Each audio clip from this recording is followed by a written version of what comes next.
you can almost get this sense that Robert Kirkman and the team really love these characters. Every single character. You can just tell that it doesn't matter who it is, whether it's the throwaway villain of the week or one of the main characters. They really genuinely care for the characters on the show. And that really comes out in the.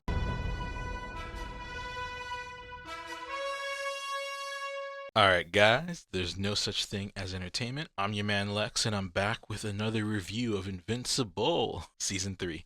So, we're hitting it off here with Season 3, Episode 1, and let's get into it. I'm going to start off with the plot summary, go scene by scene in the spoiler review.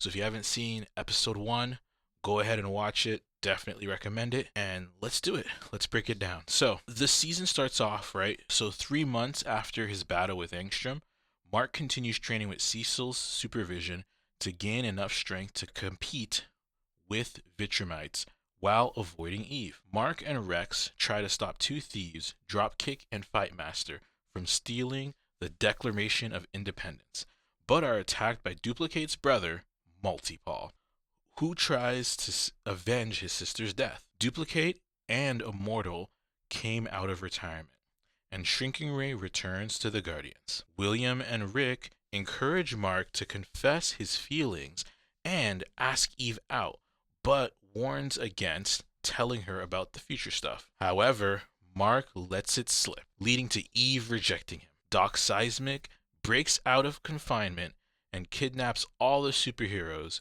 using giant underground structures. When Mark and Eve fail to save the heroes, Cecil sends in Darkwing 2 and the Reanimant to help, with Darkwing 2 recapturing Doc Seismic. Mark is angry at Cecil for lying to him and working with Darkwing 2 and Sinclair, leading to Cecil trapping him in the White Room, which is constructed to keep him safe from Mark. Alan and Nolan bond in prison, while the Vitramites begin testing Alan to determine the source of his newfound strength. And that is the summary here for Season 3, Episode 1. Alright, so let's get into it. So in this episode, after the summary, I do want to go scene by scene here as best as I can, kind of break down what I thought of everything that happened this episode, different aspects of it, and kind of talk into some of the greater themes that seem to be brewing in this season. Now, going into this review, I've watched this episode about 3 times. I've also watched the next 3 episodes, so I've seen up to episode 4, have not yet seen the rest of the season. So some of these thoughts may change, and I think that helps give things or put things into perspective here as I'm about halfway through the season while watching episode 1. But honestly, my thoughts from episode 1 haven't changed as much from viewing to viewing, in that I still believe it's a good episode, and I still believe that the episode itself is doing what it's supposed to specifically for this season. And I think one of those main things is just how well it's able to catch everyone back to speed while at the same time setting things up for this upcoming season. And boy, does it set things up. So let's get into it. Well, it starts off with Mark fighting this huge monster, which we saw in season 1, this huge red monster. And it's interesting here because it tells you, or the show at least tells you, that Mark's gotten much stronger. But this scene actually helps to showcase it early on, in that the monster he's fighting, in the previous season, the Guardians were fighting it, that same monster, and it took almost all of it to take him down. Whereas in this scene, it's just Mark doing his thing, and it's fairly easy for him to take down the monster. And what's interesting here as well is they kind of cut away and show Cecil and I'll call him Cecil's assistant for now. I think Donald, yeah. Cecil and Donald, you see them reviewing things, which is pretty cool.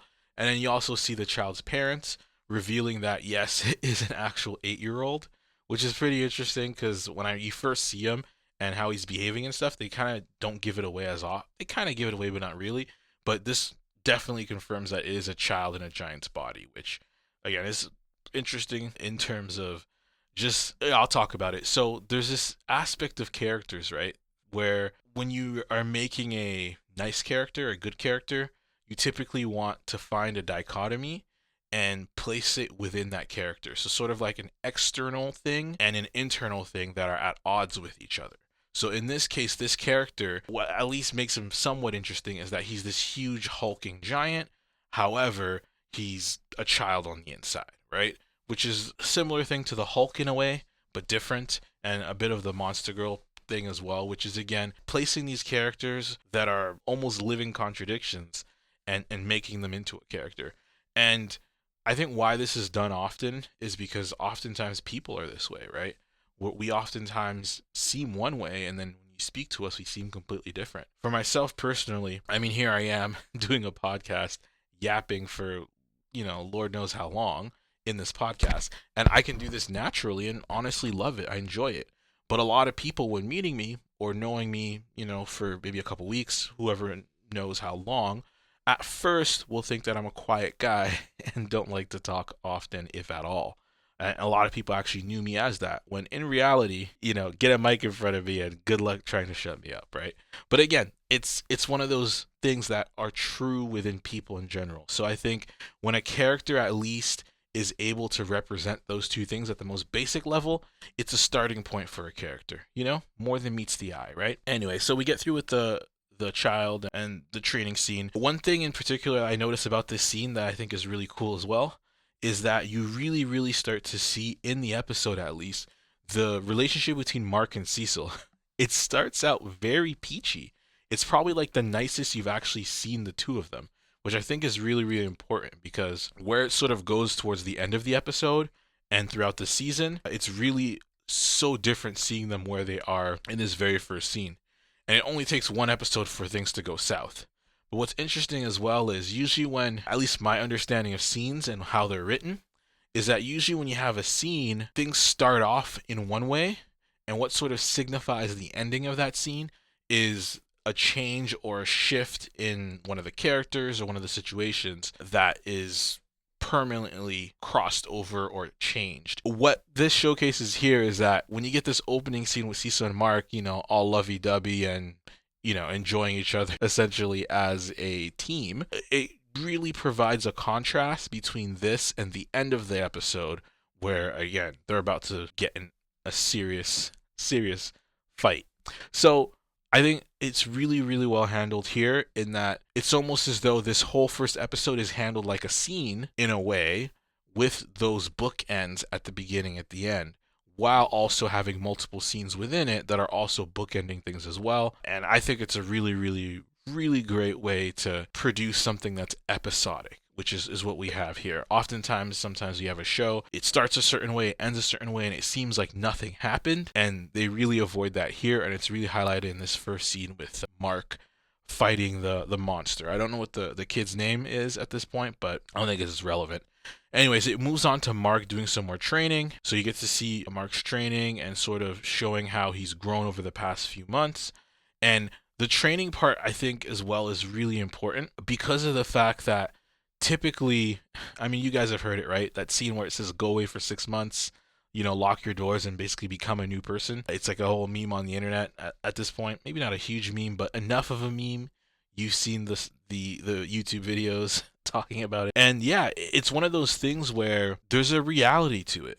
And the reason why this montage scene of him training is important is because if we don't actually see it, when we get to see Mark later and sort of see how strong he is, or how, he's grown in strength, without showcasing him actually doing that, because again, he gets pretty strong throughout the series, or at least he's going to, and without showcasing that training, it kind of cheats the audience a little bit, and it doesn't feel right when you then see him hit those big moments.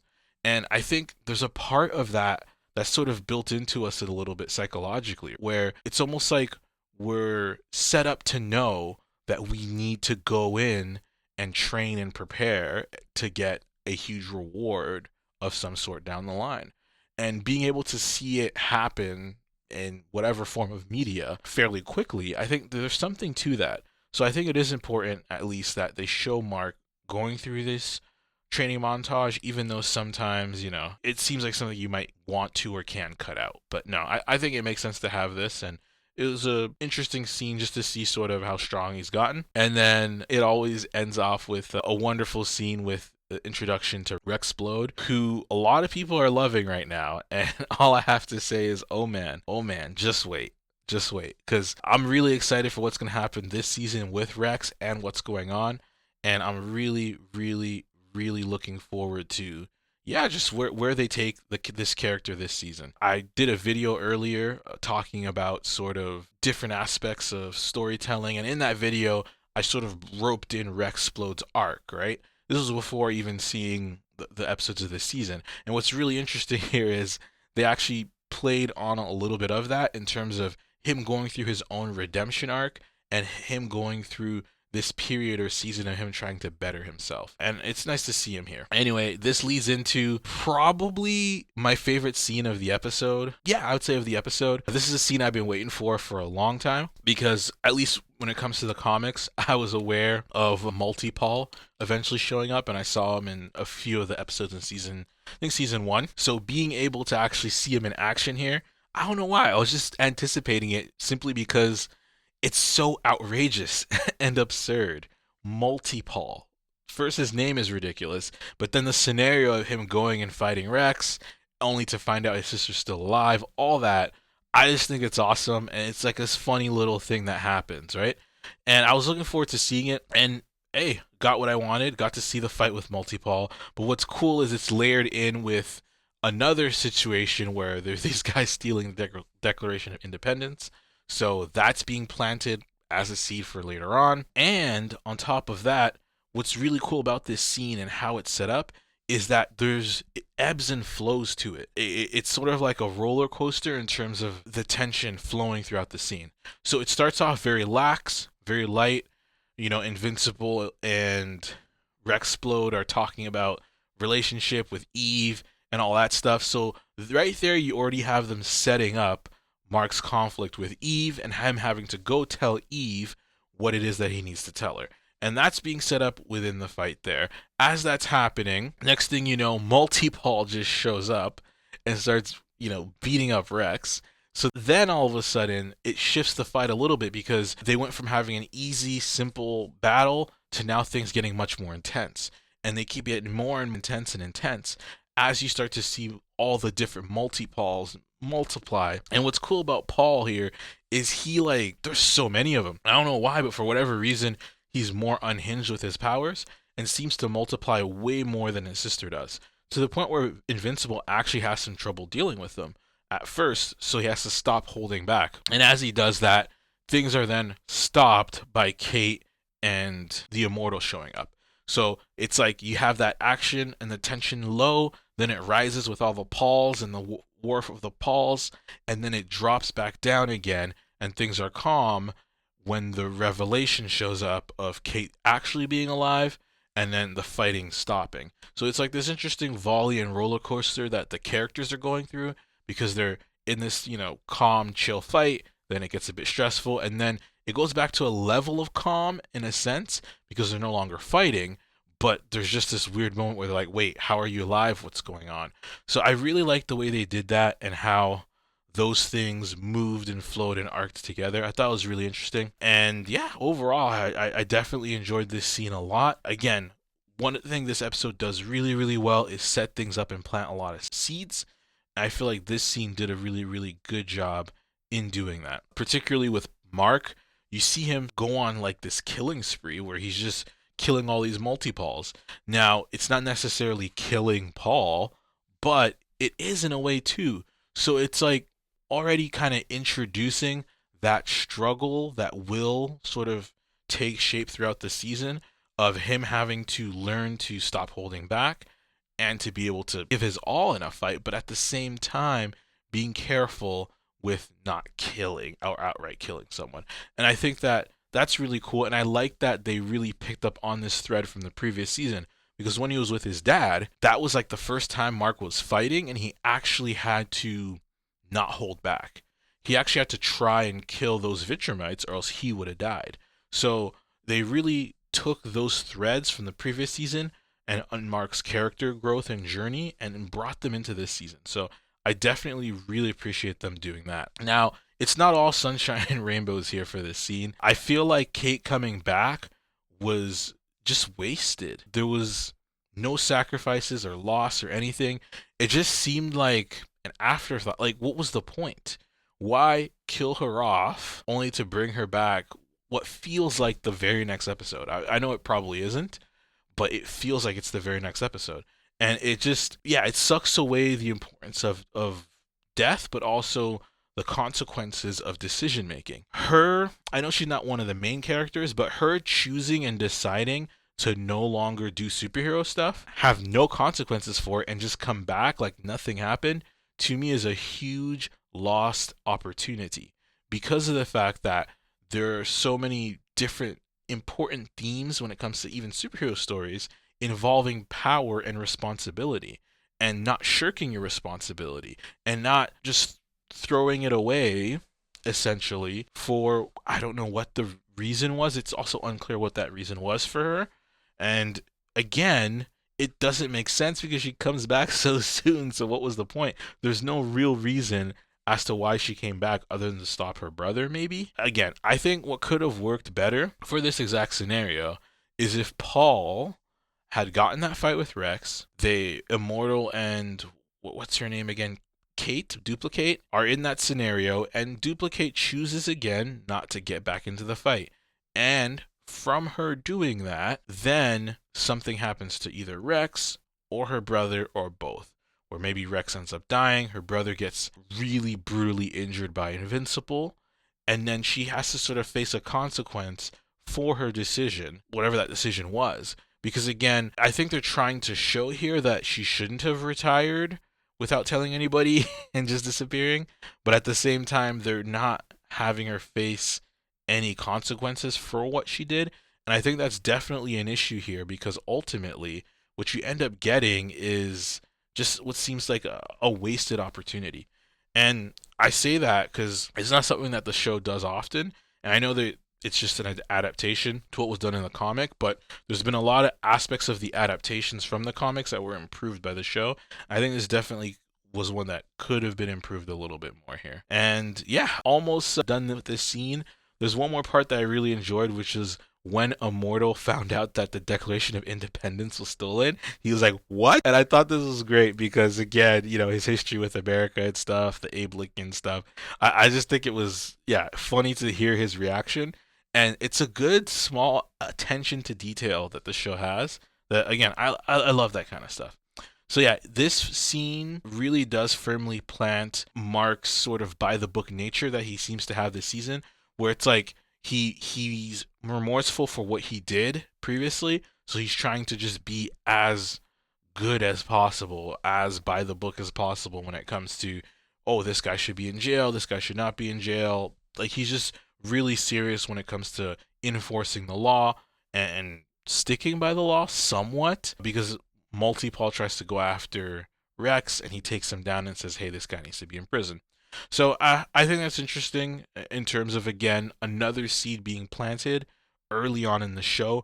And it really, really shows the oversight that the writers had here in setting up this season, knowing what they wanted to do and making sure that often as possible they were sort of planting seeds throughout to capitalize on them later. So anyway, next we have Oliver's intro. So Oliver's intro is interesting because the teacher, for whatever reason, she seems to know like his physiology, which I don't know what her credentials are to know alien physiology, and that he will stop aging as quickly as he is.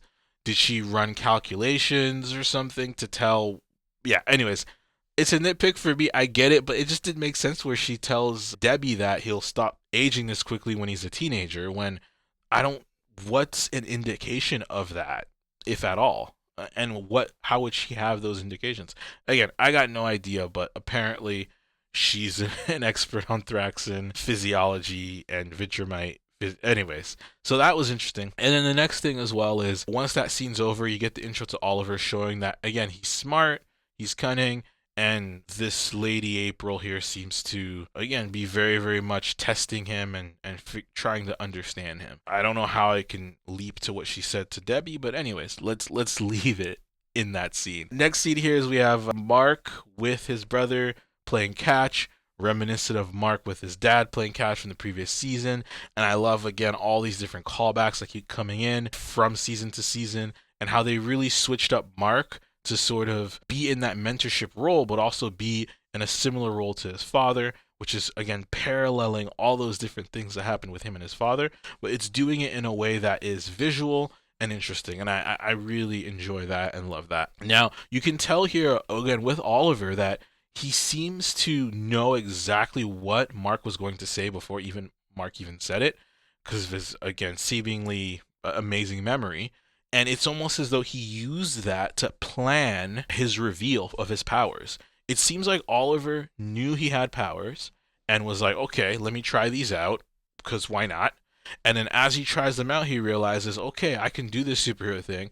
But he was trying to figure out a way to break it to his family to where they would allow him to do the superhero stuff.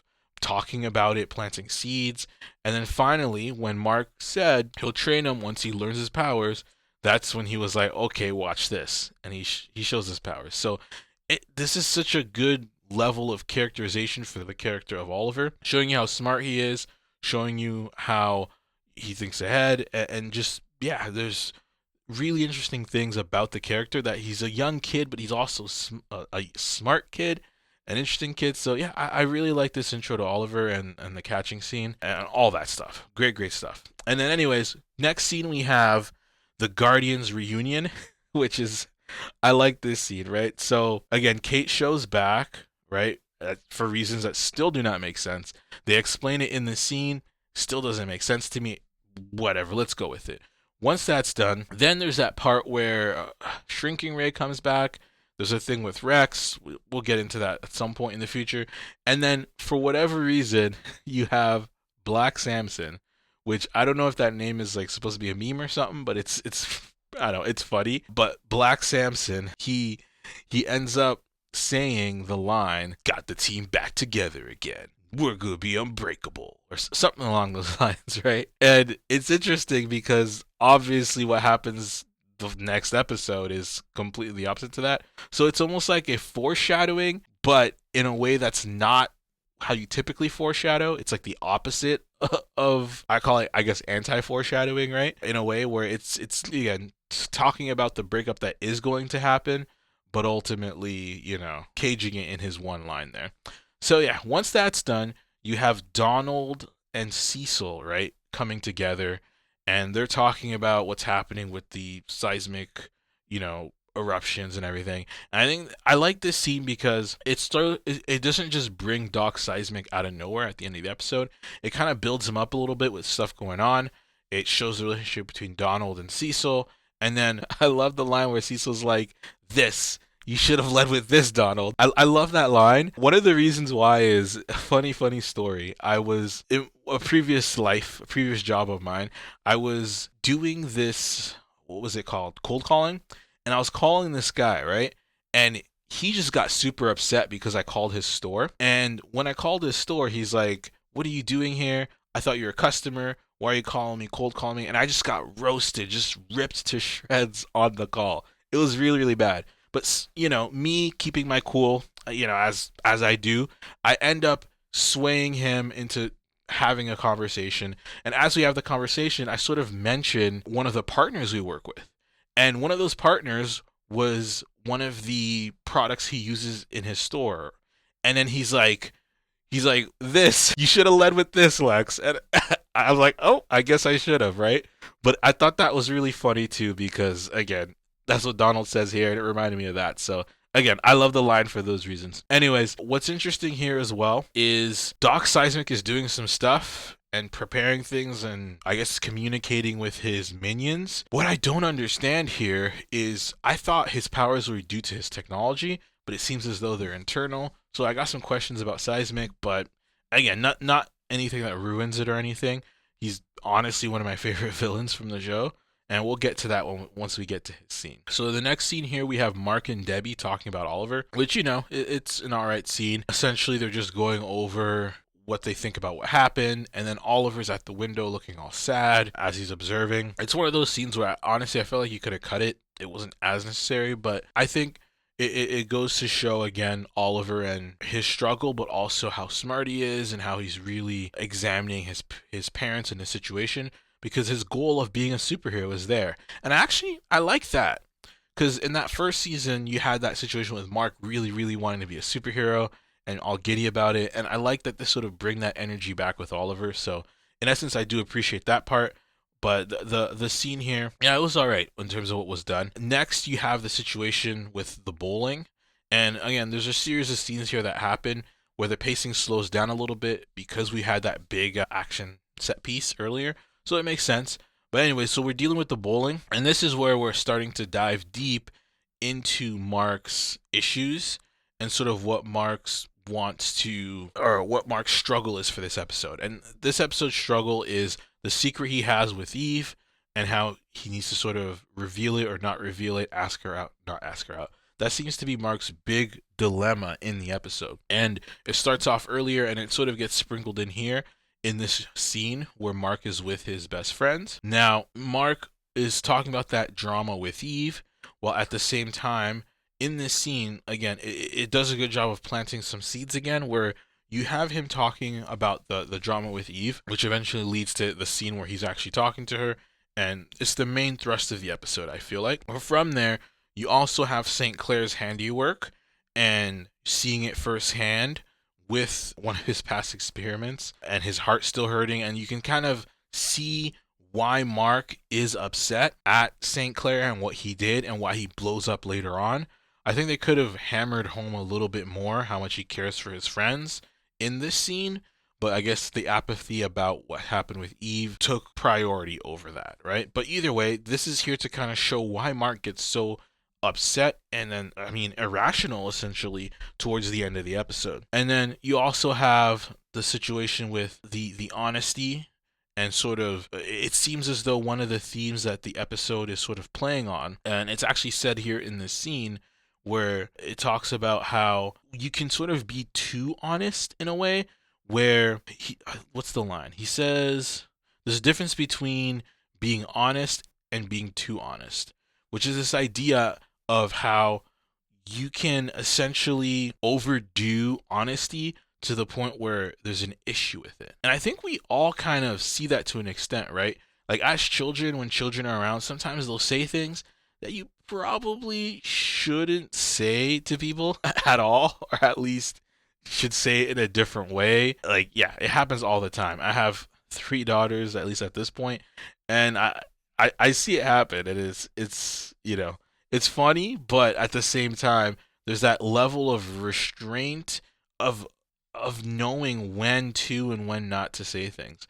And this scene kind of does a good job of diving a bit into that and diving into this aspect of how a person should essentially take the time to know when to and when not to say things. So that's dove in a little bit here because his friends tell him that he should be honest with Eve, but he shouldn't reveal that other stuff with the other lady yet. And yeah, that's essentially what they're telling Mark to do. Now later on, Mark does this and goes completely against it, and it causes problems. But that's actually good in that it shows you that just like a child doesn't know yet, sort of when to and when not to ask people different things. In this situation as well, Mark doesn't know when to and when not to be honest or how honest he should be.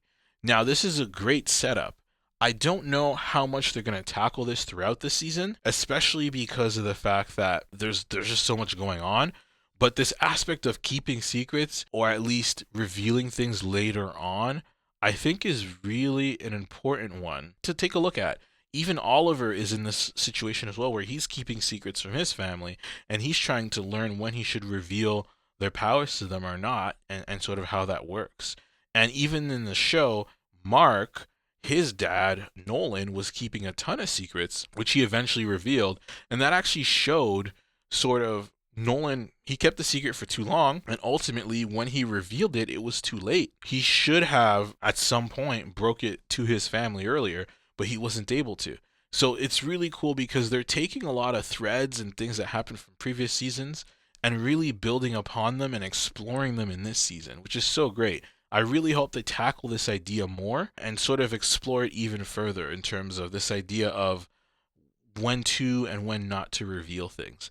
It reminds me of there's an old story that like it's in multiple different cultures where it's about this idea of people receiving secret knowledge, let's say from the gods, and them receiving it when they weren't ready for it, and that knowledge absolutely destroying them. And then the deity who bestowed that information essentially was punished in some way, shape, or form because they went against what they were not supposed to do. So it's like this idea of giving a child a knife, right, is what they would have done.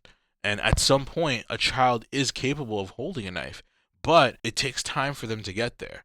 And there's an aspect of taking the time to reveal something and the importance of doing that. And it's a cool, interesting concept. And again, with superheroes and secret identities and how that's such a big part of this world, I like here how they sort of set that up with this bowling scene. And again, I really hope they pick up on it later on.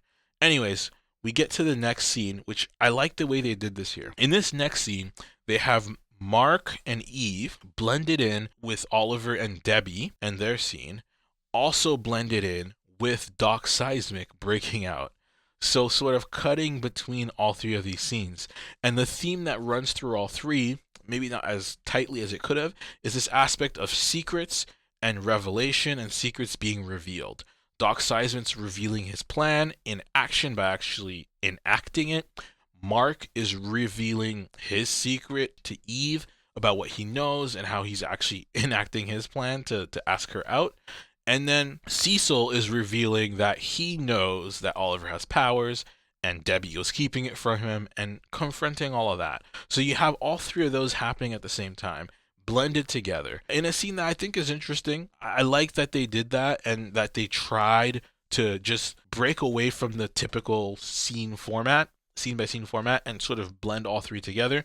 And the scene sort of ends with Doc Seismic's revelation and ultimately leading to what happens in the next big set piece of the show. Now, when it comes to the Debbie scene and that with Cecil, I didn't really care for it, and I was kind of just watching it. But I think what really helps the scene is what they're really trying to do there is, again, establish Oliver's character, how cunning he is, how observative he is, how smart he is.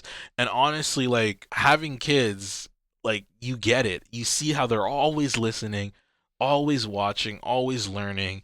And you get to see sort of Oliver go through that in this scene as he finds out they're the only superheroes left. And then he's like, this is my chance. This is my chance to go save everyone. And he wears his little costume that looks like Mark's old costume. Again, absolutely love this in terms of Oliver's character and characterization. It's really good. And then I like the scene where Debbie stops him and says, oh, where do you think you're going? And they have that good heart to heart. So that part's nice. And it was actually funny too because when I was watching this with my wife and she saw Debbie's scene where she stops the Oliver from doing that, I totally was laughing at her reaction because she's like, look at that representation, basically, because she totally relates to that moment with Debbie and, again, stopping a child from doing something insane. And last thing about this scene is the breakout with Rex and the shower. I just want to point out that Rex's voice actor is just putting in the work this season already. And honestly, like, I know the voice actor knows what's coming, and from what I could understand, he loves the show and the comic. So, like, his performance last season was good. This one I think is even better. And, like, when it comes to just delivery from what they're given in terms of lines, he's just doing an awesome job as a voice actor. So I really appreciate him, and seeing him in this scene, and it was good. He really does a lot to make the character of Rex explode lovable. And again, they're giving him some good material as well in terms of his lines. So lastly here is, I want to talk a little bit as well when it comes to this scene is the couple scene with Mark and Eve, and about just them talking and telling the whole truth and not telling the whole truth. Again, it's really interesting here how from this vantage point, Mark is here trying to tell Eve everything because he doesn't want to keep any secrets at all between them. And I think his only issue here is, again, I remember when I watched it the first time, there's just this cringe you get when he says what he says, and she's like, yeah, let's go out. And then he's like, oh, okay, good, because I didn't want to keep you hanging. And she's like, what do you mean keep you hanging? I love the cringe because when I was watching it, I'm like, are we cringing here because, like, he shouldn't have done that? Like, what is this? But that reaction you get from it, I love that because it really showcases there's something there to pay attention to. And I think in particular here, The issue is that when Mark went and did what he should have done, which is ask her out, that was the right thing to do, and that's what he should have done. But he should have, again, taken the time to ease into this other secret. And by him doing it immediately is truly where, again, things are to crumble. And I do like this aspect of how he's kind of the other side of his dad in a way, where his dad kept secrets for so long to where it was too late, right? And yeah, people had to see them while thousands of people were dying. Meanwhile, Mark is like, let me do the complete opposite now and reveal secrets too early. And what I also like here is that even though he messes up and it's a really uncomfortable scene, Eve gets really upset, all that, I do think that ultimately, even though he revealed it, they're able to heal from it later on, and ultimately it worked out, which is also a cool thing that it showcased as well, is that sort of the fears that we might have towards something and the reality of that thing sometimes are not exactly warranted, right? And now we're going to get into the big scene, the big fight scene with Doc Seismic and sort of all that stuff, right? So everyone's broken out, and here we have Doc Seismic coming in. And I like this because, again, what I love about Doc Seismic is, and just this show in general, you can almost get this sense that Robert Kirkman and the team really love these characters. Every single character.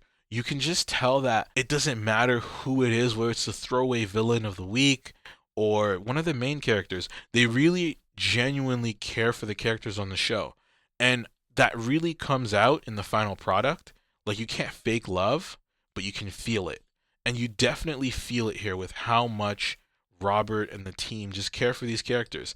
And it comes out with Doc Seismic. I'm telling you, man, the way in which they just give him such ridiculous lines to say, but the lines themselves, again, allow you to peer into this psychopath of a character. Like, there's that line he gives where he sees Mark and Eve and he's like, hey, it's token diversity and what was it?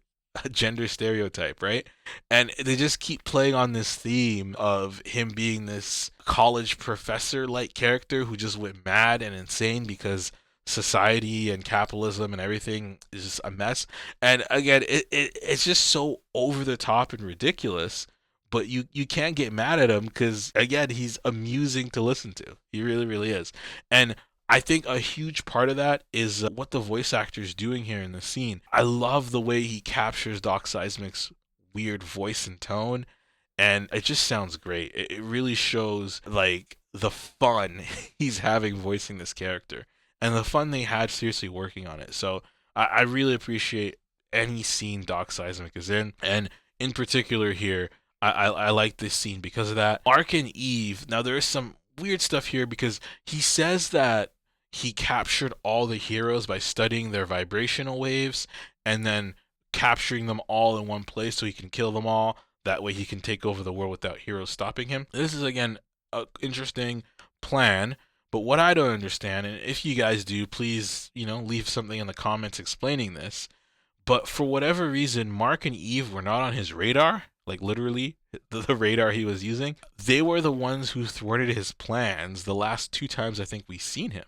right? So it was really unexpected for him to not have tabs on them and not have any means of taking them down, especially when Eve in particular, like, she has her house on the in the tree and is there, I'm assuming, all the time because she didn't have school at the time. Again, I don't know. It was weird that those things didn't show up to take them.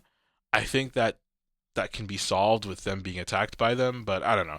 I think it was a little odd, but again, just a little nitpick there. But once that happens, they have that fight, and then the fight goes not in Mark's favor. What ends up happening here is he ends up losing the fight. Both him and Eve also get captured, right? So again, the result is that they get captured anyway. So again, why he didn't capture the heroes first, I'm not sure, but anyways, so they're captured, and then he says the line where he's like, any last words? And then I love how Rex actually still has a quip even with that, and then Doc Seismic answers by saying, with that stroke of, I think, genius or something like that. Like, again, I love the dialogue happening here and just the ridiculousness of it. It's just puts a smile on your face. And then as this is all happening, Darkwing 2 comes out. Sounds like a video game, Darkwing 2. Anyway, Darkwing 2 comes out, and I love this because, in this scene, Darkwing goes and takes out Doc Seismic, right? And as he's doing it and takes him out and, saves everyone, Mark just gets pissed because of the reanimin and what happened. And again, those scenes that were planted earlier of Mark and him getting upset are shown in this scene, right? And they kind of do a lot to kind of have Mark just go off here in the way that he does. And what's interesting is that even though Mark is going off, Eve is right there and she's completely calm and she says something along the lines of, hey, we don't know all the information yet, chill, right?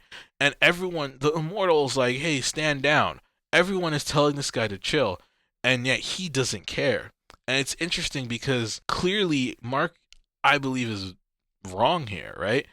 But he's also the protagonist. And I love how in this scene, the protagonist is in a place where everyone around him is right except him. I think it's really, really cool because eventually he's going to have to discover that he's wrong, and that path and that journey leads to character growth. But also, those who are watching the show are probably thinking that Mark is right as well, those that are on Mark's side here, and they're going along that journey.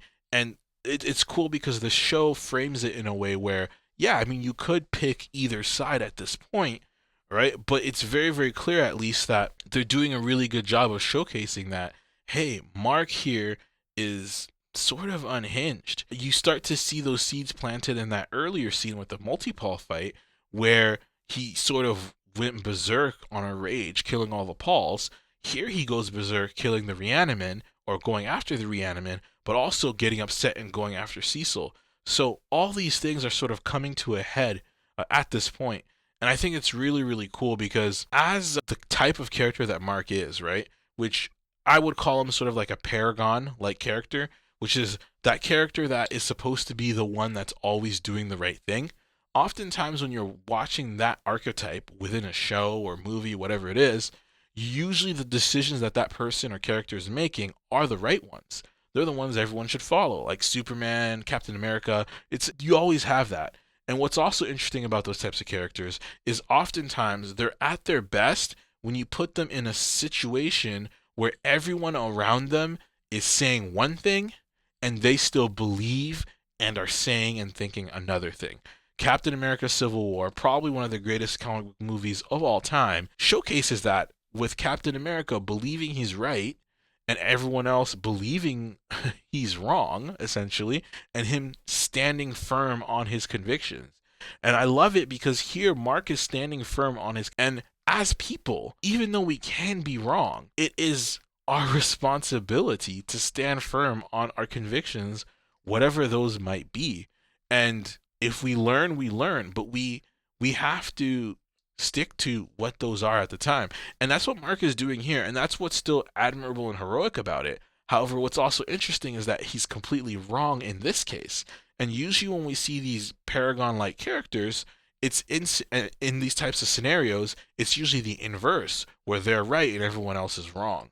So I love this because in Robert's story here, Robert and the team, they're able to take this common superhero scenario of Paragon character being right and then flipping it on its head while still making it seem like, oh yeah, he could totally still be correct. And I really enjoy that here because Mark is still young and he's still discovering right and wrong and when it is that he should act and when it is that he shouldn't act. So being able to sort of see this play out as Mark is growing and becoming into or turning into that Superman-like character who knows right from wrong and knows when to and when not to do things, it's like actually being able to examine that and see that here because he's still at this very early primitive stage of understanding morality to where he sees that there's something wrong and he has no context as to why it's there. And it's like we sometimes need to learn that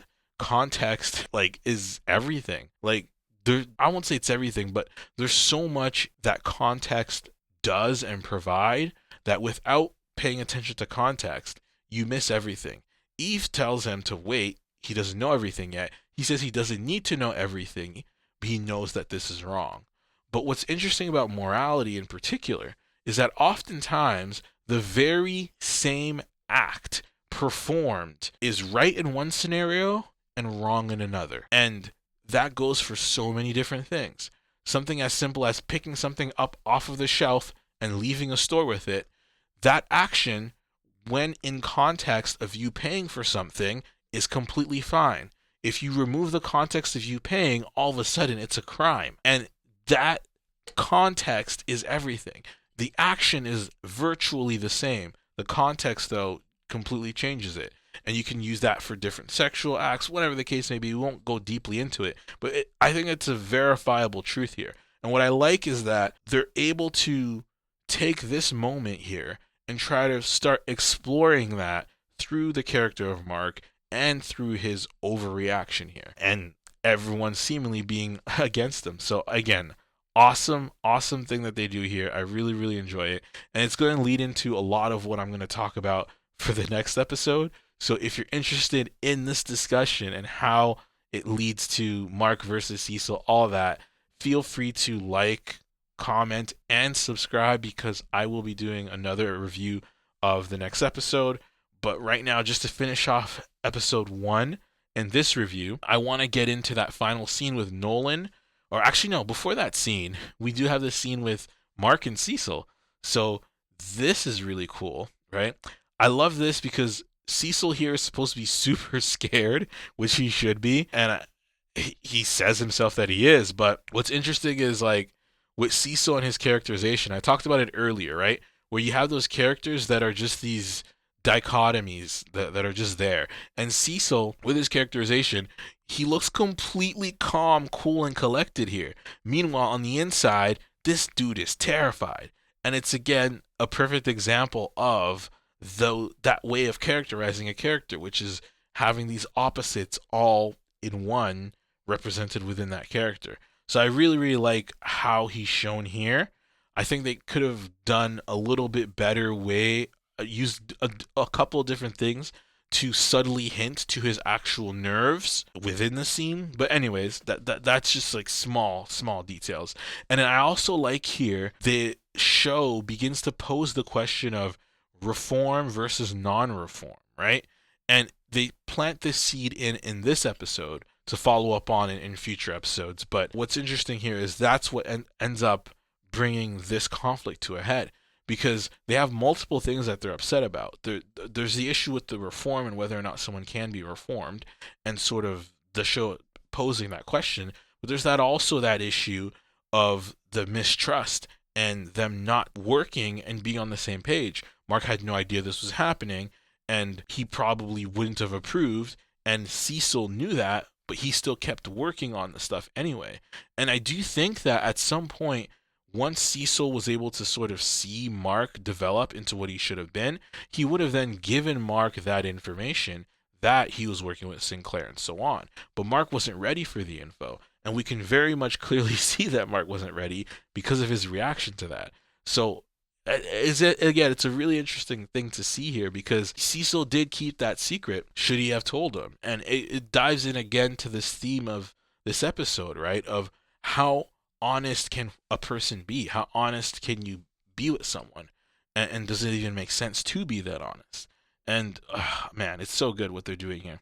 And again, they're planting seeds for the aforementioned episode, which is episode 2, and it's so good. The cliffhanger between the two of them is really nice, and I also like how Cecil calls out Mark's hypocrisy with him recently killing someone while also being upset that others are killing people, and he's calling it out, and it's pointing out again that in this moment Mark is wrong. You can clearly see that he is, and the show is doing a great job of putting you on Mark's side while also showcasing Mark's clearly wrong.